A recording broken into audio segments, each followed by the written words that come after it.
buenas noches, bienvenido a Noticias en Digital. Carla, gracias por la invitación. No, gracias a usted por acompañarnos. Desde hace un año, Alejandro Toledo, como sabemos, tiene una orden de captura nacional e internacional por el presunto pago de sobornos de la empresa Odebrecht. Yo voy a hacer la presentación y usted cualquier cosa me corrige más adelante. Asimismo, en el Perú, Alejandro Toledo y su esposa Elian Karp tienen una orden de prisión preventiva de 18 meses. Creo Elian Karp por el caso de Ecoteva y Alejandro Toledo quizá por el caso de Odebrecht y Ecoteva también. Así es. ¿Okay? Una orden que se ha ido él resistiendo a cumplir y básicamente fue por sugerencia justamente de su abogado Heriberto Benítez, con quien habla por Skype una vez por semana, tengo entendido, para que estén al tanto de cómo va la situación de él. Bueno, su sugerencia convirtió a Alejandro Toledo en prófugo de la justicia peruana. ¿Por qué le sugirió eso? Quisiéramos que nos cuente al público que de repente no conoce, y yo tampoco, todos los detalles, porque son tantos los casos abiertos por el caso de Odebrecht y otros más, como el señor Toledo por el caso de Ecoteva, para que el público que nos acompañe más o menos siga un poco la historia y por qué usted le sugiere a su patrocinado no entregarse a la justicia peruana cuando se dio la prisión preventiva, además con una función de extradición posterior, ¿no? Claro, mire Carla, mi sugerencia parte de que no se le están respetando las garantías mínimas a Alejandro Toledo. No hay un debido proceso, no hay un juez natural, no hay un juez imparcial, no le permiten tramitar sus habeas corpus, no tiene acceso a la justicia, es difícil defenderlo en esas condiciones. Por eso es que cuando dictaron el primer mandato de prisión preventiva, yo le sugerí públicamente que en esas condiciones no se podía presentar.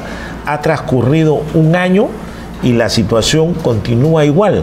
Nosotros hemos presentado, por ejemplo, varios habeas corpus para defender los derechos fundamentales de Alejandro Toledo y todos han sido rechazados de plano. De eso vamos a hablar más adelante, pero para ir entendiendo a qué se refiere usted, para que el público sepa qué no es respetar en el caso de Alejandro Toledo el debido proceso y cuáles son las garantías que no se le están cumpliendo a él. Bueno, primero que a Alejandro Toledo le iniciaron una investigación el día 3 de febrero del 2017 y de ahí al día siguiente 4 el fiscal ordenó un allanamiento a su domicilio.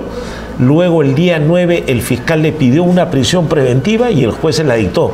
Y en ese lapso, entre el 3 y el 9, nunca lo citaron, o sea, nunca le comunicaron. En 6 días se presentó la prisión preventiva. Se presentó la prisión preventiva sin escuchar su descargo, sin oírlo, sin citarlo, sin notificarlo. ¿Cuál debió ser entonces el paso? ¿La notificación y después que vaya a dónde a declarar? ¿A la fiscalía? Lo que debió hacer el fiscal es iniciar una investigación y tomar su descargo a Alejandro Toledo, evaluar la situación y si más adelante existía algún peligro procesal, tiene la posibilidad de dictar un mandato de prisión preventiva. Eso que usted dice que no se hizo con Alejandro Toledo, ¿sí se hizo con la familia Heredia? Bueno, en el caso de Ollanta y Nadine Heredia, ellos iban a declarar cada vez que lo citaban, incluso la señora Heredia estaba en el extranjero, le ordenaron que venga, regresó, y a pesar ellos de cumplir con todos los mandatos fiscales, le dieron prisión preventiva. Entonces se va viendo una conducta dolosa de muchos jueces de querer darle prisión preventiva a todos. A los empresarios del comercio, de estas empresas vinculadas a Odebrecht, sin escucharlos, les dieron prisión preventiva. Ahora han salido 3 y 2 se han quedado en la cárcel. Entonces vamos viendo que en el Perú se está invirtiendo la regla democrática, porque la regla dice, primero te escucho, primero te investigo, y si hay peligro procesal te doy prisión. Acá se empieza con la prisión y después viene la investigación. Primero te meten preso y después te citan para escucharte. Entonces eso no se puede aceptar. Y acá justamente... Mira Carla, y no solo para Alejandro Toledo, para cualquier persona. Así es, no se le puede ciudadano. Primero enviar a la cárcel y después decir... Yo creo que eso ha dividido a la población y hay quienes, como yo y como usted, no estamos de acuerdo con la prisión preventiva. En eso coincidimos. Pero, por ejemplo, en una entrevista que le hacen ayer a Pablo Sánchez en La República, el reportero o el que hace la entrevista pregunta, hay gente que en el caso de los Humala Heredia, ¿no? Pone él como ejemplo, piensa que 8 meses de prisión son excesivos. No se ha estado abusando del pedido de carcelería preventiva, justamente, ¿no?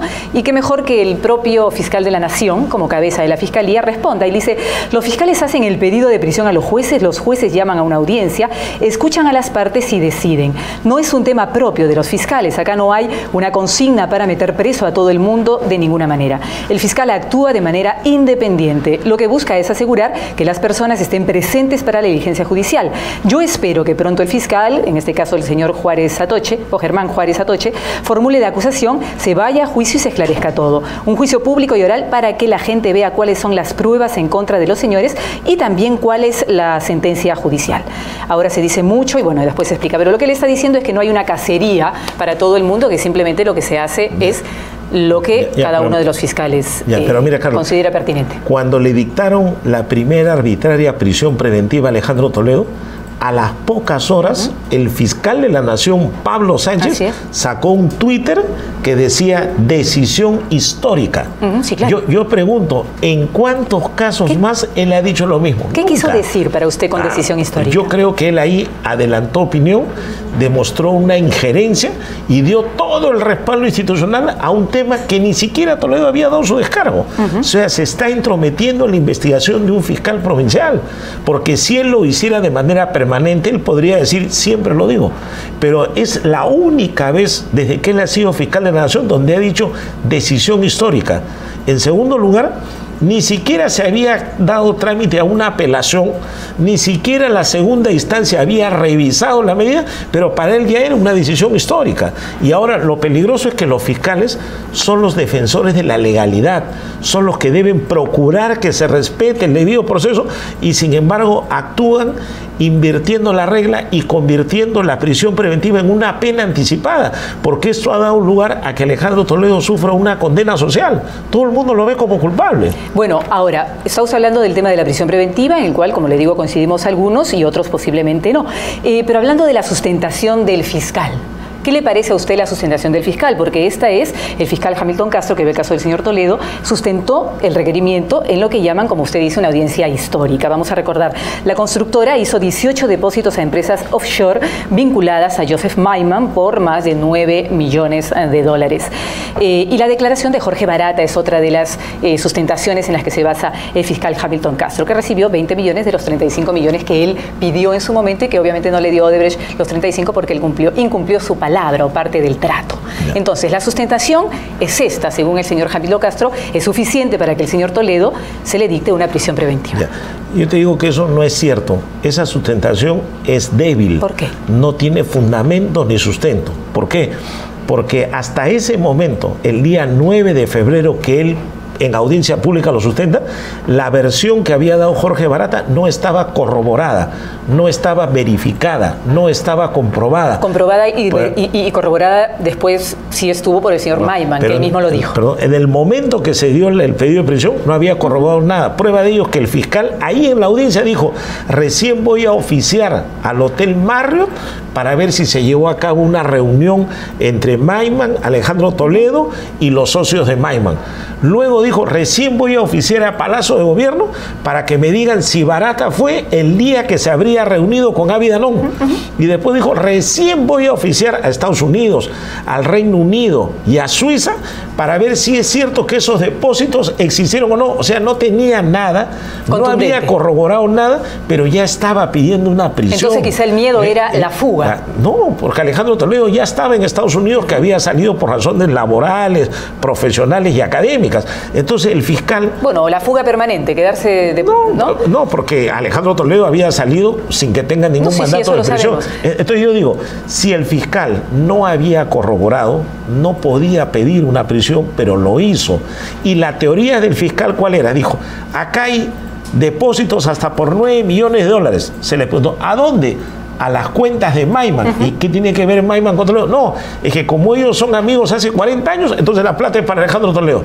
No tenía probado nada. Hasta ahora, todos los depósitos van dirigidos a Maiman. Sí, bueno, pero Maiman dice que esos eran los depósitos de las cuentas que había entregado. Hasta el día 9 de febrero. Esa es la palabra de Maiman. Pues, hasta el día 9 de febrero, Maiman había sostenido en el fiscal, en el juez y en el Congreso que el dinero era de él, que él había invertido en Ecoteva, en temas inmobiliarios, y que solo a él le pertenece todo. Alejandro Toledo no es socio, accionista, director, gerente, apoderado, ni nada que tenga que ver con la empresa Ecoteva. ¿Quién habló primero, Barata o Maiman? Primero fue Barata. Barata fue el primero que habló. Así es. Pero, y él dijo que fue la entrega de los 20 millones y explicó esto de los 35 y todo. Él habló, y Barata después él habló de una reunión en el Hotel Marriott, pero el fiscal recién iba a preguntar si estuvo hospedado o no. Y ya la prisión preventiva dice usted que estaba de antemano. Claro, entonces ¿cómo si él no ha corroborado puede estar pidiendo una prisión?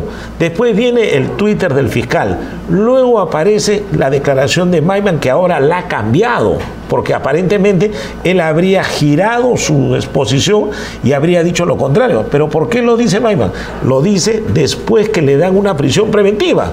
Entonces, primero le dan prisión y cuando Maiman siente que lo van a meter preso... Ahora es colaborador eficaz. Claro, el fiscal le dice, bueno, te anulo la prisión, pero te vuelves colaborador eficaz y me dice lo que yo quiero. Entonces Maiman sacó su lapicero y dijo, ¿dónde firmo?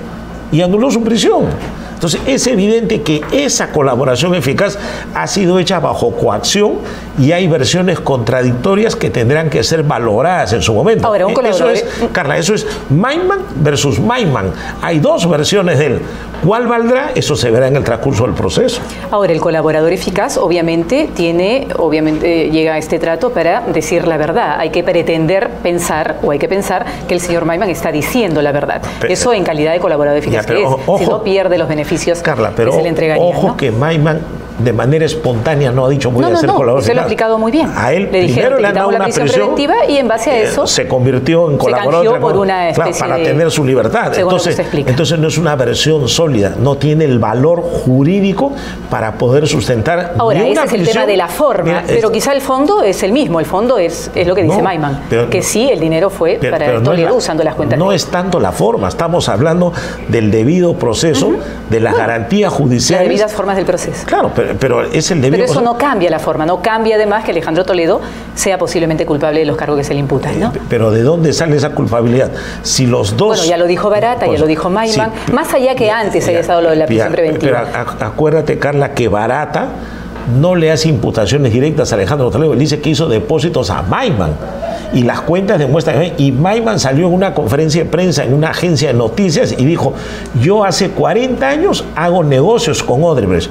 Incluso Maiman dijo que quería llevar a Odebrecht a Arabia para hacer negocios de gas de millones de dólares. Entonces Maiman dijo, yo le hago consultorías a Odebrecht. La pregunta es, ¿por qué esos 9 millones no pueden haber sido consultorías de Maiman? Ok, es la posición que usted tiene y es la indignación como abogado ante su patrocinado y ante la Fiscalía. Y yo te agradezco que a través de Digital TV Perú podamos dar nuestra explicación. Sí, es la explicación que usted tiene. Muchos medios se nos cierran. No, tienen derecho a darla, es correcto. Por acá pasan todas las personas y nosotros somos simplemente unas personas o un vínculo para que la información y la posición de cada quien llegue a la ciudadanía y que estamos en esta lucha. Y que el ciudadano salga a tomar sus propias, finalmente, conclusiones. Carla, y es un año que estamos en esta batalla. Sí. Ahora, y seguiremos peleando, como decía Francisco Bolognesi, hasta quemar el último cartucho, como usted ha dicho. Tiene que ser. Un fallo del Tribunal Constitucional permitiría o va a permitir, según se ha informado y ha trascendido a fines de este mes, del mes de febrero, que Nadine Heredia y Ollanta Humala Tazo salgan de prisión, estén en libertad. Aparentemente esta sentencia le enmienda la plana o le enmendaría la plana al juez Concepción Carguancho, con quien usted no tiene mucha simpatía, ¿no? Yo lo he calificado como un verdugo y un carcelero. Sí. Y sienta un precedente que podría servir, como dicen, a los abogados de Keiko Fujimori, Alan García Pérez. ¿A usted le ayudaría esto? ¿Lo alcanzaría o ya no? No, ya es demasiado tarde. Permitiría demostrar que lo que nosotros venimos diciendo es un abuso y un atropello. Porque acuérdese, a los 3 empresarios que liberaron hace 2 semanas, la propia Sala Penal Nacional anuló la prisión del juez Carguancho y le dijo, usted ha cometido un acto arbitrario porque los ha enviado a la cárcel sin que el testimonio de Barata sea corroborado. Mira, y si hoy no es corroborado, el 9 de febrero, que era Toledo, menos había sido corroborado, o sea, nos dio la razón.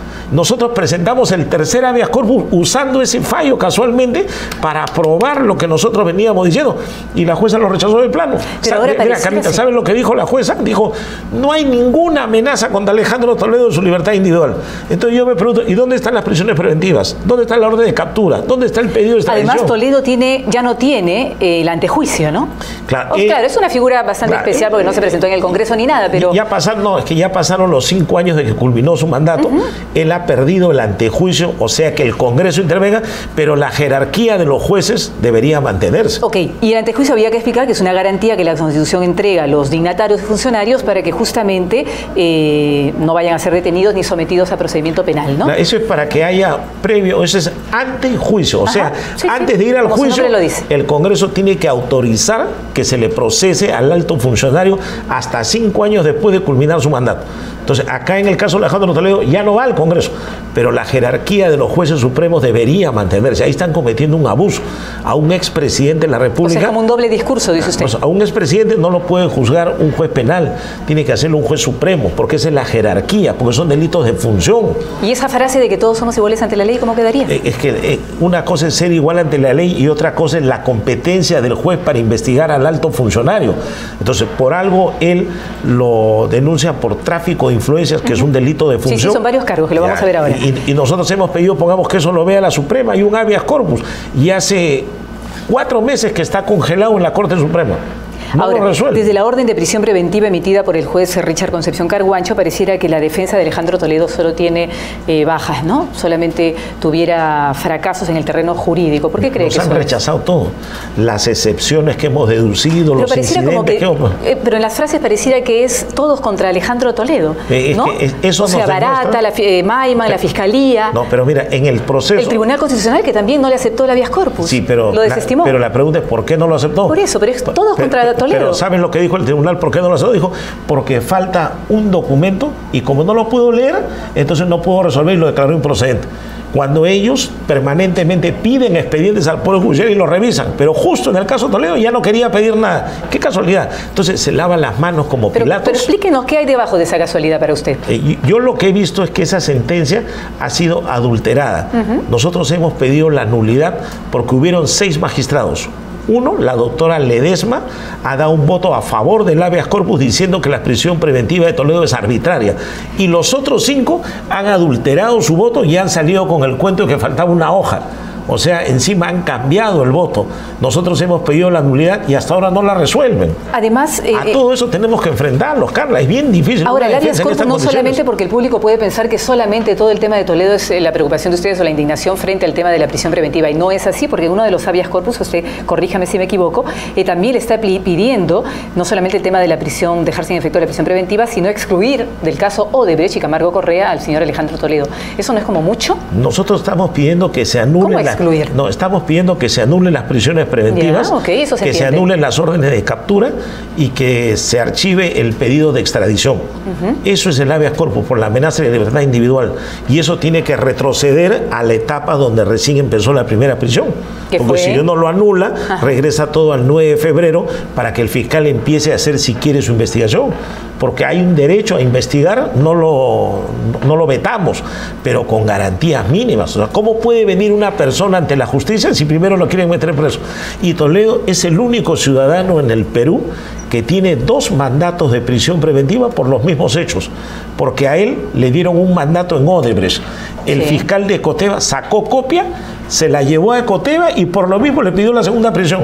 Entonces, ¿en qué parte del mundo a un ciudadano le dan 2 prisiones por los mismos hechos? Alejandro Toledo es el único. Entonces, eso es un abuso, eso es un atropello. Hemos presentado habeas corpus, lo hemos denunciado y ninguna autoridad nos hace caso. Por eso es que yo digo, el Poder Judicial nos ha cerrado la puerta y la ventana. No. Ahora, yo me quedé con la pregunta de que si este fallo que va a dar aparentemente el Tribunal Constitucional con los señores Humala Heredia podría beneficiarlo a ustedes, sentaría un precedente, habría que ver el tenor, que ayudaría a los abogados. No, habría que ver el tenor de la resolución. Claro, ¿cree usted que, eso le quería preguntar, cree usted que el objetivo de este fallo del Tribunal Constitucional es para hacer justicia con la familia Humala Heredia o es una estrategia para mantener fuera de la cárcel a futuros procesados, ya que el 27 va a empezar a hablar el señor Jorge Barata? Yo creo que el tribunal tiene que pronunciarse sobre la prisión preventiva, que no es una pena anticipada y debe reforzar los requisitos y características para que en adelante se dé una prisión preventiva, porque lo contrario, todos los días vemos en la televisión... O sea, corregir el tema de la figura de la prisión preventiva porque en su todos los días vemos en televisión que a todo el mundo lo meten preso. 9 meses, 18 meses, ya es una costumbre, se ha convertido en una regla. A todo el mundo lo mandan a la cárcel. Hoy día he visto en la televisión, por ejemplo, que a un joven de la farándula lo han condenado a 2 meses de prisión efectiva. Yo digo, ¿cómo un juez Y así como lo hicieron con Mali Medina, que le dieron 6 meses, ahora a otro joven que sale en un programa de farándula le han dado 2 meses de prisión. Él apela. Mientras llega su apelación a la corte, ya cumplió la condena y ya estuvo los 2 meses en la cárcel. Entonces los jueces tienen un criterio carcelero, se vuelven verdugos. Entonces ellos creen que el código es solo para mandar a la cárcel a la gente. No han aprendido la lección todavía. Eso sí, es parece que los roles se están confundiendo, ¿no? Así como los presidentes, varios de ellos, aparentemente se han vuelto ladrones, también los fiscales se han vuelto carceleros. Aparentemente. Parece que las funciones en nuestro país no se están cumpliendo Carla, correctamente. Si tú pones el canal de televisión del Poder Judicial, todos los días ves audiencia, prisión preventiva, prisión preventiva, prisión preventiva. A todo el mundo lo mandan a la cárcel. Eso va a ocasionar que la gente comience a tener terror a ir a una audiencia o a participar de un juicio. Eso va a originar, y las cárceles están llenas de gente que ni siquiera pueden haber declarado. Hay otra pregunta que le hacen al señor fiscal de la Nación. Dice, hay una sensación de que mientras Humala o Toledo están presos o procesados, Keiko Fujimori y Alan García están por ahí muy tranquilos. Y él dice, yo no puedo prejuzgar a las personas porque son mencionadas por otras personas. Lo que puedo decir es que en el trabajo fiscal se investigan todos los casos y no hay preferencias ni persecución a nadie. Bueno, es otra postura, ¿no? Yo creo que ahí no ha dicho la verdad el fiscal de la Nación, porque sí se nota que, por ejemplo, en el caso de Alan García, primero le hacen una investigación preliminar, primero lo escuchan, primero lo citan, primero averiguan y después se pronuncian. ¿Por qué cree usted que sucede? En el caso de Alejandro Toledo, primero lo quieren meter preso y después escucharlo. Quizá porque nadie se indicó dinero todavía en el tema de Alan García Pérez. Puede ser si García ha viajado hasta con barata y le ha hecho más de 15 o 20 ampliaciones a los presupuestos para las obras. Sí, pero nadie ha dicho yo le di 20 millones.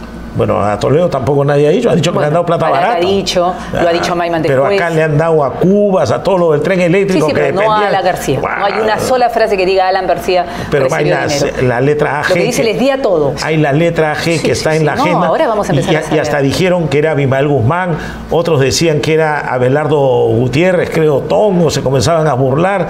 García decía que era, pero al final es Alan García. Pero la cosa es que a él lo tratan con guantes de seda. Porque el APRA tiene mucha influencia en los fiscales y el Poder Judicial. Ellos se han preocupado en que sus militantes ingresen a esas instituciones y a García lo ven como el dios y no lo tocan. En el caso de Keiko la han citado 20 veces, a pesar de las cosas que salen, la tienen todavía cuidando en una urna porque tiene una fuerza política en el Congreso. Esa bancada, hasta hace 2 semanas que fue lo de la vacancia presidencial, podía destituir al fiscal de la Nación, al presidente del Poder Judicial, lo sacaban por infracción. Por eso los han tenido asustados. Ahora último que han perdido 10 votos, como que el fiscal está respirando recién y está tomando oxígeno. Ojalá que tomen su decisión y si son responsables, actúen de acuerdo. Entonces el APRA, porque tiene toda una manipulación política a través de según lo que usted dice, los órganos de justicia en el país, y el fujimorismo porque tenía una mayoría y podía ser una fuerza política que la avalaba. Alejandro Toledo está huérfano políticamente, su partido se ha acabado su partido, no tiene grupo parlamentario, no tiene quien lo defienda, salvo sus abogados. Pero tiene a un Heriberto Benítez que lo defiende a capa y espada, hasta quemar el último cartucho, como dice usted. Como debe ser. ¿Quién le paga sus honorarios? Bueno, Alejandro Toledo. ¿Y quién le paga a los abogados de Estados Unidos? Supongo que Alejandro Toledo. Porque dice Alejandro Toledo que no tiene ni un sol, ¿no? ¿De qué vive él? Pues se supone que Alejandro Toledo contrata a los abogados y él tiene que resolver con cada uno cuántos son los honorarios. Y eso forma parte del secreto profesional. Ahora, es evidente que él, con las órdenes de captura que le han dado, no puede salir de los Estados Unidos. Y eso le impide a él dar conferencias, dar charlas, incluso tener algún ingreso económico. Bueno, usted dijo que estaba vendiendo sus libros y de eso vivía. Pero además tiene buenos amigos, Alejandro Toledo. Yo no dije exactamente que de eso vivía. Yo lo que dije es que él estaba reproduciendo sus libros, los iba a convertir al ruso y esos libros hay que colocarlos. Evidentemente eso le puede producir un ingreso, pero le están limitando la salida de los Estados Unidos, le están ocasionando perjuicios. Bueno, pero tan mal no está pasándola porque está en San Francisco, tengo entendido, en California, yendo a restaurantes. Carla, le quitaron su pensión del Congreso, le quitaron la oficina que tenía, le cancelaron al personal, decían que él no le van a dar nada, le congelaron sus cuentas de CTS. Entonces, ¿eso para qué es? Para arrinconarlo, y eso se ve que hay una persecución en su conjunto, porque se meten todas las autoridades contra Toledo. O sea, es una persecución, usted dice siempre, lo he escuchado decir, política. Claro, es una persecución porque desde el primer día... ¿Puede explicar al público, a los jóvenes quienes nos van a ver el día de mañana en la plataforma digital, ¿qué significa para usted una persecución política hacia el señor Alejandro Toledo? Carla, que desde el primer día que le dieron la prisión preventiva a Alejandro Toledo, pero Pablo Kuczynski llamó a Donald Trump a los Estados Unidos para decirle que lo expulse. Esa es una intromisión indebida e ilegal de un presidente de la República para que otro presidente expulse a un ex jefe de Estado. Ahí está intromisión. Sí, es imposible porque hay todo un trámite de extradición. La ministra de Justicia anterior... Si es que se hubiera dado el caso. Mire, la ministra de Justicia anterior viajó a Estados Unidos acompañada del fiscal de la Nación y el presidente del Poder Judicial. Viajaron a insistir en que entreguen a Alejandro Toledo. ¿En qué otro caso se ha visto que las altas autoridades se meten en el proceso? Tercero, el presidente del Poder Judicial se puso en la prensa a direccionar el proceso de Toledo. Dijo, hay que acumular con este juez debe verlo, esto pasa para allá. ¿Dónde se ha visto que el presidente del Poder Judicial dirija todo esto? Ahora, entonces ahí hay una intromisión, hay una injerencia y eso se convierte en persecución.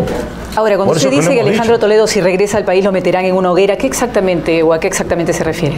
Que lo van a condenar, ya tiene una pena anticipada. O sea, no lo van a escuchar nada de frente. Pero si de frente lo quieren meter preso, lo van a meter preso, lo van a condenar. Un profesor universitario me dijo una vez, hazte un gráfico, esto es como llevar, con todo respeto, a un judío a un tribunal nazi. ¿Cuál crees que sea el resultado? Lo van a condenar, pues me dijo. Si ya todo lo han preparado, lo quieren meter preso sin escucharlo, no le dan garantías, no le tramitan sus habeas corpus, el hombre viene, lo meten preso y ahí se acaba.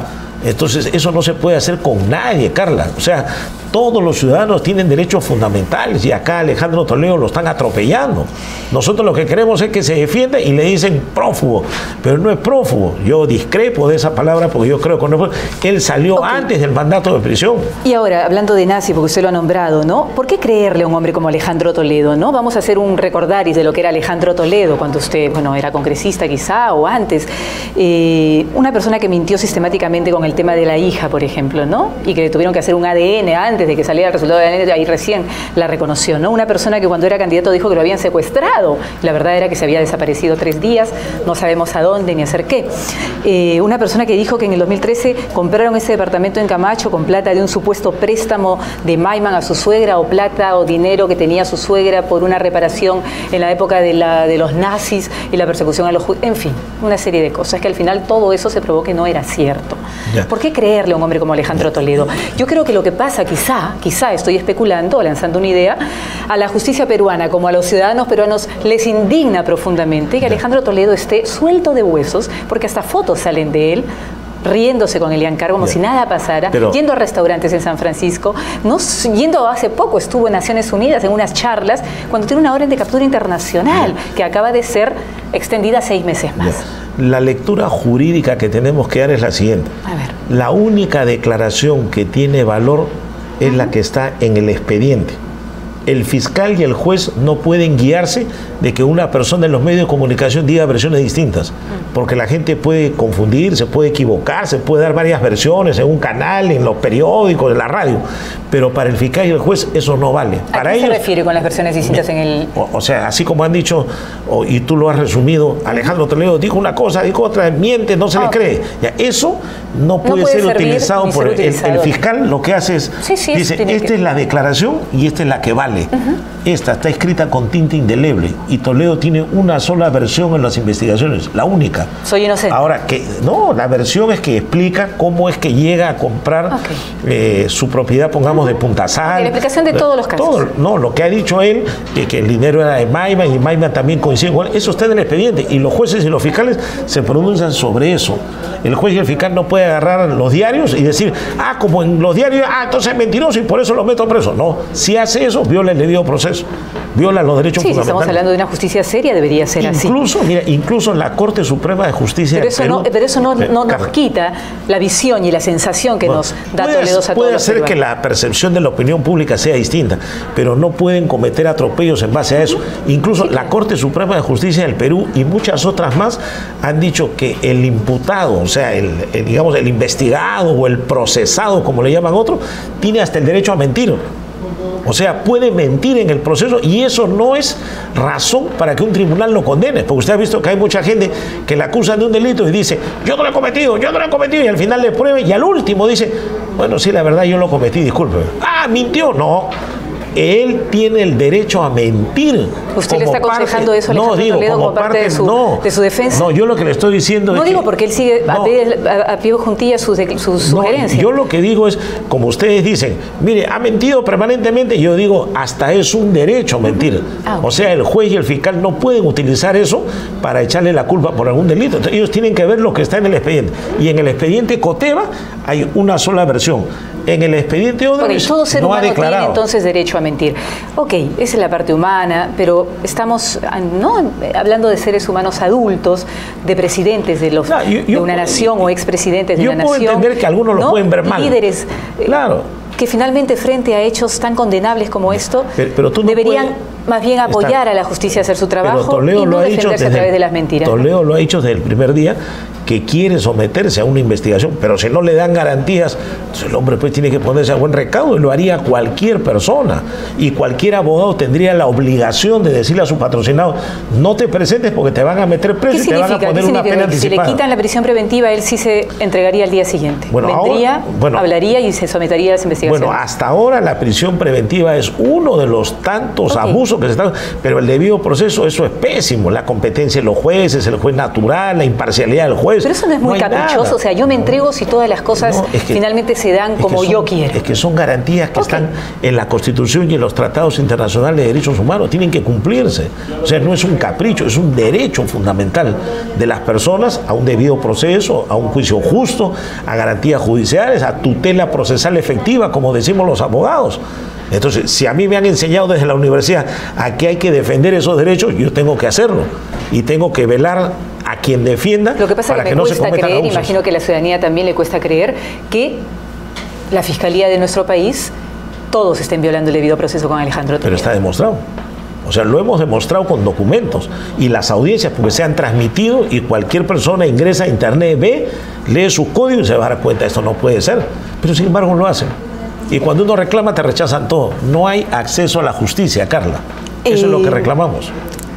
Vamos a hablar un poquito del tema de la extradición. Sí, es su postura y lo comprendemos, es su abogado y usted va a hacer todo lo posible para defender a su patrocinado.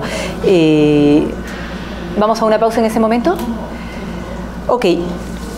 Yo le preguntaría si pone las manos al fuego usted por Alejandro Toledo. Imagino que me va a decir, yo no pongo las manos al fuego por nadie. ¿O sí las pone por él?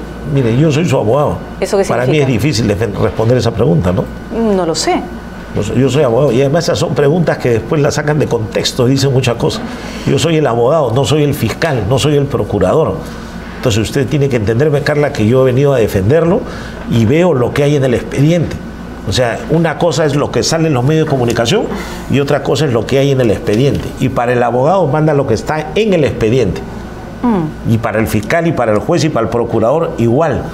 Eso es nuestra, digamos, nuestra alma. Ok, sí, en base a eso supuestamente se basa todo, ¿no? Es lo más serio, lo más contundente. El 29 de diciembre pasado, el equipo especial del Ministerio Público que investiga el caso Odebrecht presentó ante el juez, también Richard Concepción Carguancho, el pedido de extradición de Alejandro Toledo, ¿no? Los cargos son tráfico de influencia, como lo decía su abogado, lavado de activos relacionado a los supuestos sobornos que habría recibido del proyecto vial de la carretera interoceánica Surín tramo 2 y 3 y también el delito de colusión. ¿En qué parte del proceso está ahora para saber el tema? Yo sé que se han realizado algunas observaciones, sabemos que el juez Richard Concepción Carguancho incluso ha devuelto el cuadernillo de extradición a la Fiscalía. Y ya el fiscal lo volvió a entregar aparentemente con las subsanaciones.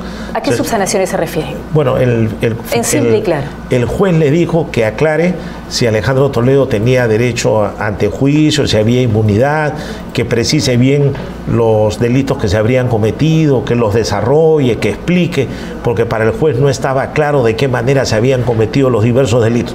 Se supone que el fiscal ya subsanó, ya lo entregó al Poder Judicial. El fiscal creo que seguía mandando información una vez después de haber sido entregado el cuadernillo. Eso es lo que nos hemos enterado por los medios de comunicación, porque a nosotros todavía no nos ha comunicado nada. O sea, como que mandaba nuevas pruebas. Así, aparentemente presentó y iba enviando más documentación. Eso es incorrecto. Pero a nosotros, bueno, puede ser que manden más información, pero a nosotros todavía no nos han corrido traslado de nada.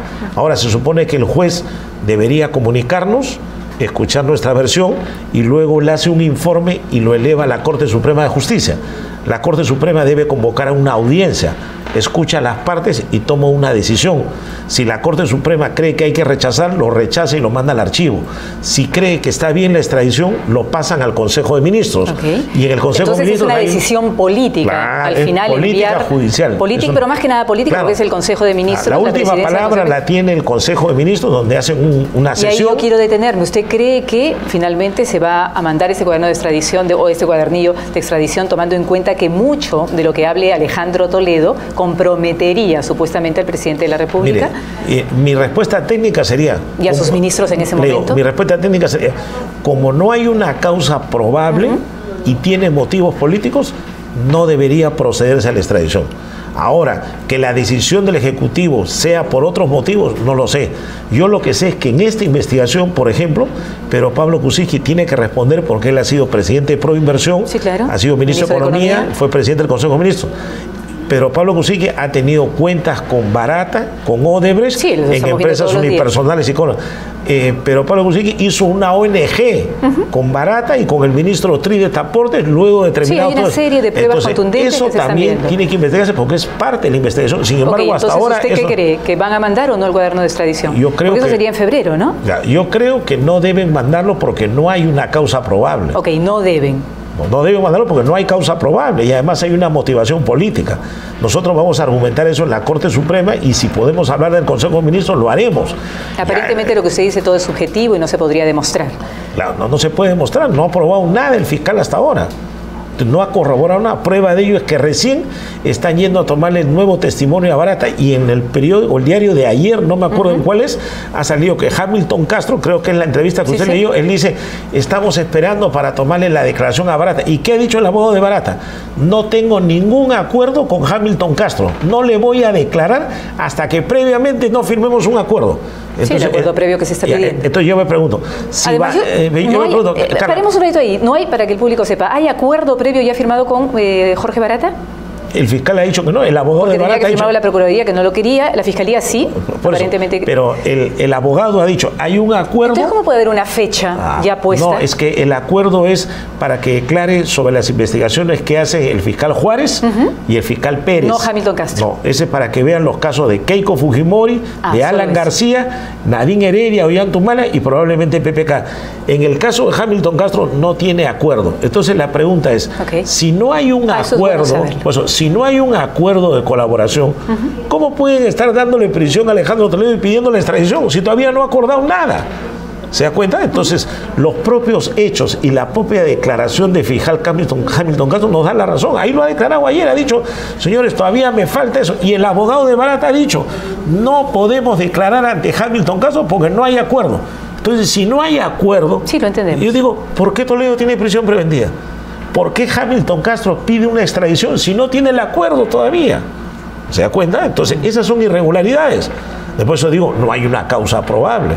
Ahora, usted dice que su patrocinado está sumamente indignado. Imaginamos que por todo esto. Y además, ¿por qué otras cosas estaría mortificado? No, pues, está mortificado por lo que está pasando y esto le causa un perjuicio, le afecta su labor académica, profesional, familiar, personal. A nadie le va a gustar que lo acusen de delitos sin que le puedan probar y sin que lo puedan escuchar. Él ha sido presidente de la República y mire todo lo que le dicen. Y bueno, eso tiene un efecto mundial. Los dichos, yo sé que uno no puede meter a la cárcel a personas por dichos. La justicia no funciona. Pero acá meten a la cárcel sin dichos. Pero los dichos están ahí. ¿No? Pero lo dicho por Barata está ahí. O sea, lo dicho por Maiman. O sea que mañana, yo le pregunto, ¿por qué Maiman, que era amigo tan íntimo de Toledo, querría estar en su contra ahora? ¿Por qué él mismo lo acusaría? Porque le dieron previamente una prisión. Esa es la justificación. Sí, durante una prisión, pero le dicen, ok, te proponemos ser colaborador eficaz. Pero previa prisión. Cualquiera va a elegir el ser colaborador eficaz. Previa prisión, claro. Si a mí me dicen, te doy una prisión... Pero de ahí a mentir y a sindicar a una persona que es inocente para salvar su pellejo, ¿usted cree que eso haría Maiman? Es que la colaboración del fiscal le dice, yo te acepto la colaboración... Y te quito la prisión, eso lo entendemos. Pero yo necesito esto. Si tú no me das esto, ¿para qué te doy colaboración? Yo quiero que colabores en esto. O sea, no es que Maiman va a hablarle de otras cosas, porque no le interesa. ¿Usted fue testigo de esa conversación? ¿Cómo sabe todo Pero eso? por el resultado se ve, pues. Por el resultado. Claro, el resultado te demuestra dónde llega. Hay que saber lo que pasa dentro de la... Pero el resultado te lleva porque tú... Y dice, le dan prisión, correcto. El hombre dice, quiero que me levanten la prisión. Bueno, ¿quieres colaborar? Pero no es el único caso donde te dan prisión preventiva y que después pasas a ser colaborador eficaz. Claro, pero los colaboradores que son eso, pues. El colaborador es el delator. Sí, es el que reconoce un delito y dice, ¿qué quieres que te diga? Pero anula la prisión y la gente ¿Cómo fue el caso de Marcelo Odebrecht, por ejemplo? Marcelo Odebrecht ha estado preso mucho le habían puesto 20 años. Se vuelve colaborador y le bajan no es el único caso. Pero le bajan la pena. Está dentro de la figura legal de los países. Pero le bajan la pena y los mandan a arresto domiciliario. Pero si él no se vuelve colaborador, sigue con la prisión. Entonces, eso es una herramienta que está siendo mal utilizada, que se ha desnaturalizado y la gente, por no ir a la cárcel, firma cualquier cosa. Lo que usted dice entonces fue, le dan prisión preventiva a Joseph Maiman, ¿no? Para negociar después lo otro de la colaboración eficaz. Y debió seguir con el tema o preso, ¿por qué no sigue o bajarle un poco la pena? ¿Por qué el fiscal no sigue investigando? ¿Por qué quiere la colaboración? ¿Sabe por qué? Porque Barata ha dado una versión y la versión de Maiman es otra. Entonces, para que encaje, entonces le da prisión, le da la versión que él quiere, ahora encaja, dice, mira, lo logré, descubrí. Sí, pero en base a coacción, así cualquiera. Así yo comienzo a crear testigos y colaboradores, junto 10, busco 10 personas a la asamblea de su convención y lo digo, sí, yo vi que fulano se llevaba la plata. Entonces, así no se hace una investigación. La investigación se hace por otros mecanismos. Vino el otro día acá Lo que pasa es que hoy están usando la colaboración eficaz como un instrumento, diría yo, letal para los derechos fundamentales y están causándole prejuicios a mucha gente. O un instrumento, como sucedió en la época de Montesinos y Fujimori, con el tema de la Procuraduría, como un instrumento bastante, ¿cómo decirlo?, rápido y contundente para que la gente empiece a hablar y a saber la verdad, que fue lo que pasó en Matilde Pinchipiche, y había una cola afuera de la Procuraduría queriendo ser colaboradores eficaces, tanto así que tenían miedo de dejar de quedarse sin procesados. Pero momento. Eso lo puedes deducir tú cuando la colaboración es espontánea, cuando la persona que la procesa, cuando la persona la procesa y solo dice, mire señor fiscal, ¿sabe qué? Yo quiero colaborar, yo quiero confesar y yo quiero dar mi versión. Bueno, quizá este hombre Maiman no quería colaborar porque no quería, ¿cómo se llama?, traicionar al amigo. No, pero si él estaba libre, no tenía ningún problema. Bueno, pero le dieron le dan la prisión y eso le causa problemas porque él está delicado de salud y él es empresario que para viajando por el mundo. Entonces, Ok, pero a mí no me suena tan ilógico que una persona que le dan prisión preventiva después se acoja a un tema de colaboración cambiando eficaz. de versión, porque él le había dado otra ya, acuérdate. Bueno, ya si él no hubiera tenido una primera versión y le dan prisión y él se acoge, pues se acogió. Pero él ya tenía otra y el fiscal sabía que él ya había dicho otra cosa. Pero usted está diciendo que la mentira es parte del derecho de los seres humanos, también es parte del derecho de Maiman mentir. Y después ir cambiándolo hasta que suelte la verdad. Por eso, pero esa mentira es... ¿Por qué vale la mentira en Toledo y no vale la mentira en Maiman? Porque esa es una mentira con coacción, presionada por el fiscal primero con la prisión. Esa es una diferencia. El otro habla espontáneamente, puede decir, pero acá lo presionan, lo coaccionan y lo obligan a decir lo que quieren. Ese es el resultado. Pero la mentira es válida entonces en Toledo y no es válida por más coacción que haya en Maiman. No, porque Maiman posiblemente mintió para defenderse al inicio. ¿Cómo será estar Maiman frente a los... procesado. Si se convierte en colaborador es porque está reconociendo un delito y a su vez le devuelven todo su dinero, no le embargan nada y no lo meten preso. Entonces se va... Bueno, pero el señor en algún momento va a tener que seguir hablando, ¿no? Pero se va feliz con todo su dinero. Entonces así cualquiera. Mañana, si vamos a seguir esa lógica, entonces todos los peruanos están notificados. Cometan los delitos que quieran. Mira, yo le diría, Carlita, para terminar la idea, diría, con esa lógica del fiscal, yo diría a todos los peruanos, cometan los delitos que quieran. Y cuando los capturen, digan, me vuelvo a colaborador fiscal y me voy con toda mi plata de nuevo. Así no es. De eso no se trata. Es que eso es lo que están haciendo. Se trata de que paguen desde lo penal, Carlita, y lo económico. ¿Qué le han hecho a Barata? Barata ha condicionado y le ha dicho, casi quítame el proceso, devuélveme mi plata, no te metas con Odebrecht. Y no te metas, y todo le está, y de rodillas están los fiscales. Sí, la procuradora Ampuero, ex procuradora, es indignada con eso. No, y la procuradora Briones ha protestado y ha dicho que no va a ir a la... Pues no va a ir a Brasil, pero acá los fiscales de rodillas, por favor. Lo que pasa es que quizá hay un bien supremo y es el conocimiento de la verdad. Y lo dice el propio fiscal. Yo me podría pasar la entrevista leyendo lo que dice él, pero en algún momento dice que el objetivo fundamental... ¿Cuál es? Por encima de lo económico es conocer la verdad y que si hay que sacrificar algunas cosas para conocer la verdad hay que hacerlo. O sea, permite que una persona que delinquió se vaya con su fortuna. Esa es la postura de la Fiscalía. Por eso digo, permite que se vaya con su fortuna, con su dinero. No, yo creo que todo eso se va a tener que ir mejorando. Imagino que el decreto... Lo criticaron al procurador porque pidió una indemnización alta. Pero eso es un daño que le han hecho al Estado. Tienen que indemnizar. Pero no, yo no pago. Ahora dice con Odebrecht... pero 3.000 y pico, ¿no? Ahora, no, pero se han sacado los cálculos. Pues tiene que pagar. Si es una empresa inmensa, como la millonaria. Ahora el abogado... Pero está pidiendo más de la indemnización que se le dio a Brasil. Creo que a Brasil le dio 2.500. Bueno, pero si lo justifica, además es un pedido, porque el juez es el que va a resolver. O sea, eso él puede pedir 100.000 millones si quiere, pero el juez es el que va a resolver. El problema es que están, mira Carla, mal utilizando las colaboraciones eficaces, las están desnaturalizando y la gente está viendo y dice, entonces yo voy a cometer un delito, yo voy a robar el dinero del Estado y cuando me capturen, señor, soy colaboradora, devuelve mi plata, me voy feliz y no me... si cualquiera. Entonces, sin querer, están fomentando el delito. La idea es que el colaborador eficaz echa a los peces gordos, ¿no? Pero esos peces gordos cuando caen también se vuelven colaboradores eficaces. Entonces va a haber un problema de colaboradores. No, yo creo que tiene que haber un punto donde eso termina. Yo creo que la figura en nuestro país y en cualquier país del mundo está armada no para que sea un desmadre, sino para que finalmente sirva colaboración eficaz, para llegar a la verdad y a la justicia, ¿no? Mira, si no me equivoco, la colaboración eficaz, o sea, incluso la puede decir quien está condenado. Lo que usted me está diciendo es que tenemos un poder judicial y una fiscalía absolutamente inútil.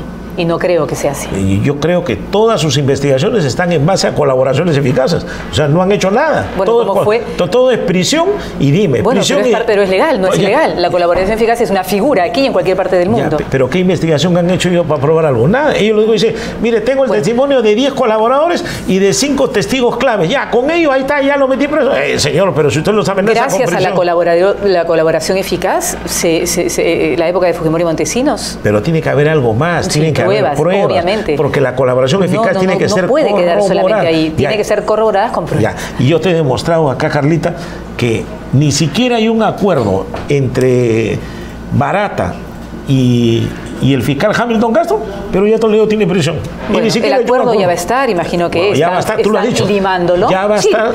No podemos tapar el sol con un dedo, no hay un acuerdo final. Pero la prisión se la han dado hace un año. Y lo que no entendemos es cómo hay, pero ya me explicó usted, lo cual ha sido buenísimo, que no es para el caso de Toledo, sino para los otros casos que sí hay acuerdo. Claro. En el caso de Toledo todavía no hay acuerdo, la prisión ya está hecha. Entonces la pregunta que se hacen los televidentes es, si no hay acuerdo, ¿por qué hay prisión contra Toledo? ¿Quién lo explica? Pero eso no significa que Toledo no haya podido recibir 20 millones. Mira, si vamos a estar en el mundo de las suposiciones... Ahora va a hablar el señor Barata y vamos a saber finalmente si todo lo que dice Toledo es su abogado... Pero ojo, Barata va a hablar, pero esa versión hay que corroborarla con la anterior, obviamente. Y eso va a entrar a un juicio y se va a ver cuál es la verdadera. Entonces yo le pregunto, para terminar la entrevista, de aquí en adelante, ¿cuál va a seguir siendo la postura de la defensa de Alejandro Toledo, la postura del mismo Alejandro Toledo? ¿Qué va a pasar?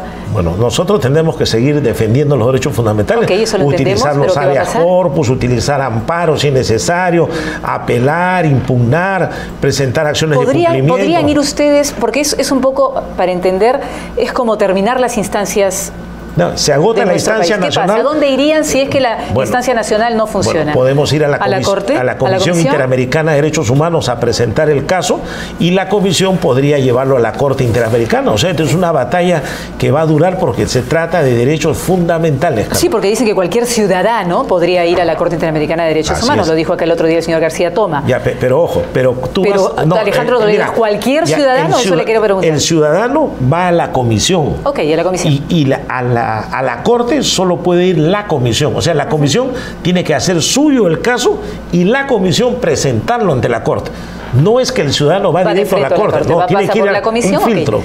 Y la comisión tiene que hacer suyo el caso y para presentarlo en la Corte. Ahora, lo que querían a futuro era modificar el reglamento para que los ciudadanos puedan ir directo a la Corte. Pero eso todavía no se ha hecho. ¿Quién quería modificar la propia Corte? Los mismos estados. Los estados querían reunir para que la Corte sea, digamos, más rápida, más ágil, porque uno tiene que ir al filtro de la comisión, es por lo menos 2 años.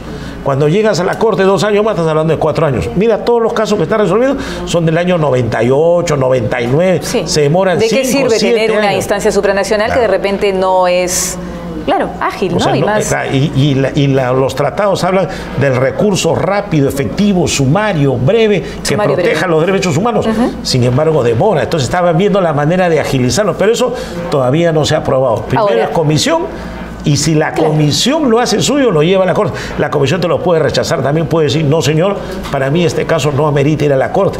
Y solo da una recomendación. Imaginemos que estuviéramos en el escenario de que acá se agotó todas las instancias con Toledo, que el Perú no lo quiere a Toledo. Tendríamos 6 meses de plazo para ir a la comisión. ¿Qué pasaría? De la última decisión judicial, tendríamos un plazo, creo que es de 6 meses para ir a la comisión y presentar el caso. Y la comisión lo recibe, corre traslado al Perú. ¿Qué pasaría, cree usted, en la comisión? De acuerdo un poco a a cómo funciona la Comisión Interamericana de Derechos Humanos. Por lo que hemos visto de la Corte y de la Comisión, yo creo que deberían darle la razón a Alejandro Toledo, porque encaja perfectamente en violación a los derechos fundamentales. Bueno, usted no me va a decir lo contrario, ¿no?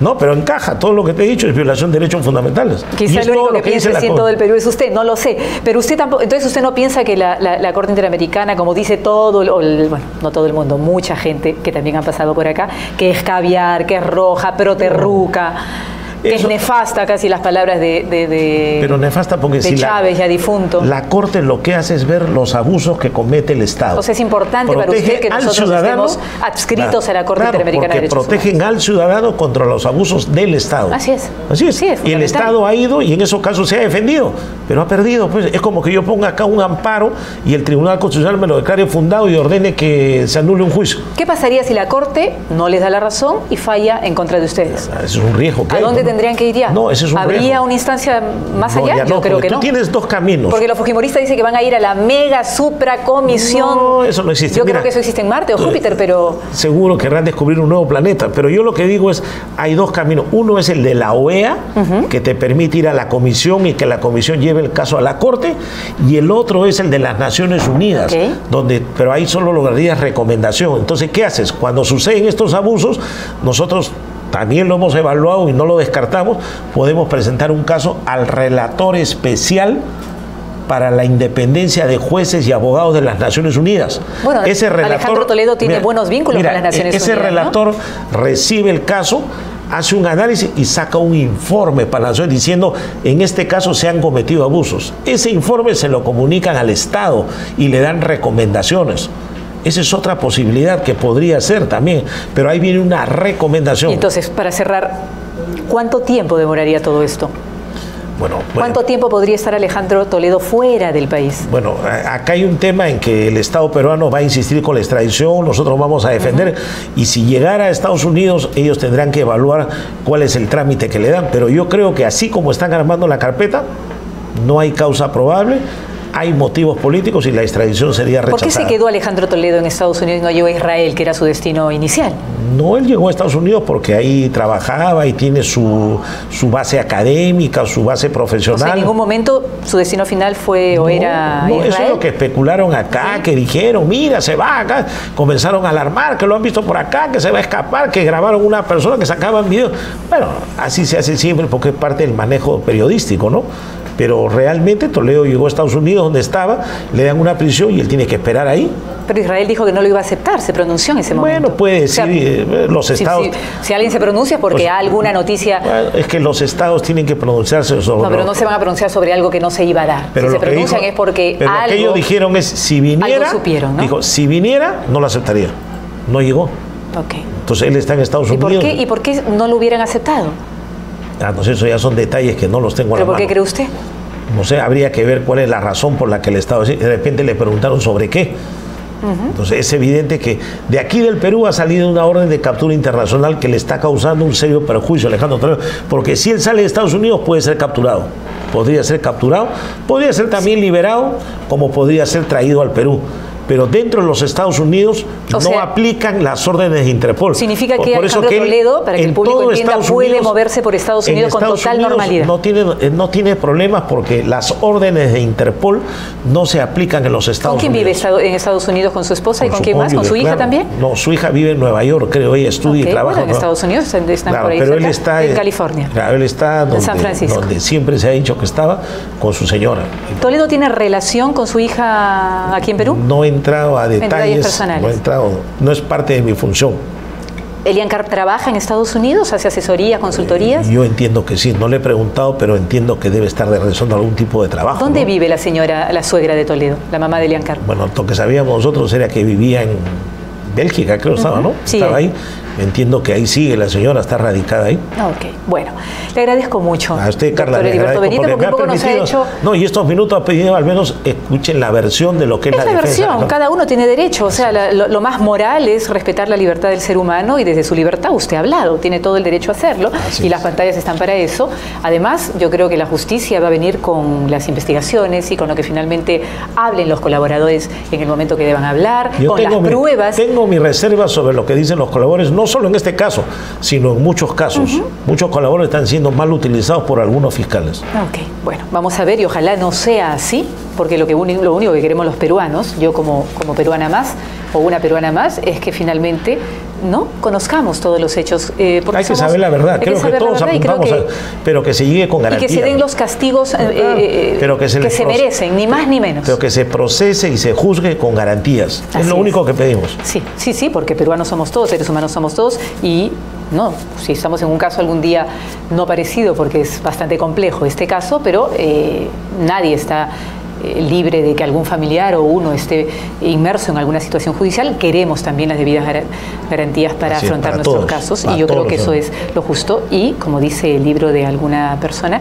que caiga quien caiga. Es lo importante, que se pague lo que se tenga que pagar y que se haga justicia y que se refunde esta nación desde lo moral de una manera distinta. Así debe ser, porque ahorita es una sociedad donde se pone el dedo, brota pus, como decía González Prada. Esperemos que se logre limpiar esa pus, que se desinfecte el Estado y podamos recuperar la moral y la ética para el futuro, ¿no? Sí. Yo creo que es un deseo de cada uno de nosotros. Le agradezco mucho. Gracias, Fue Heriberto Benítez que nos ha acompañado en esta conversación.